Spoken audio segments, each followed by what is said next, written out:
Welcome to my channel. ఈరోజు baby ఆలు curry చేశాను. చపాతీలోకైనా రైస్లోకైనా ఎమ్మీగా టేస్టీగా ఉండే కర్రీ నేను ఎలా చేశానంటే, ఉల్లిపాయలు జీడిపప్పు మిక్సీ పెట్టుకోవాలి. ఒక బాండి పెట్టుకొని దాంట్లో ఆయిల్ వేసుకొని ఒక ఆనియన్ కట్ చేసుకొని దాన్ని వేపుకోవాలి. ఆలును ఉడికించుకొని పొట్టు తీసుకొని అవి కూడా వేపుకోవాలి. అల్లం వెల్లుల్లి పేస్ట్, మనం ముందుగా రెడీ చేసి పెట్టుకున్న ఉల్లిపాయలు జీడిపప్పు పేస్ట్ వేసుకొని ఒకసారి కలుపుకొని మూత పెట్టుకొని ఒక 5 మినిట్స్ అలా ఉడికించుకోవాలి.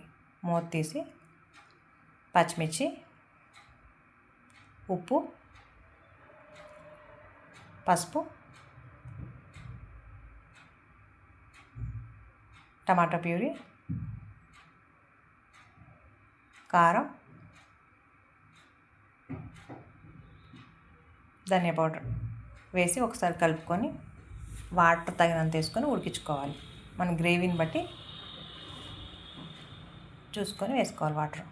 లాస్ట్ ఉడికిన తర్వాత గరం మసాలా వేసుకొని కొత్తిమీర వేసుకొని గార్నిష్ చేసుకోవటం. ఎంతో ఎమ్మీగా టేస్టీగా ఉండే కర్రీ రెడీ. నచ్చితే లైక్ చేయండి, షేర్ చేయండి, సబ్స్క్రైబ్ చేయండి.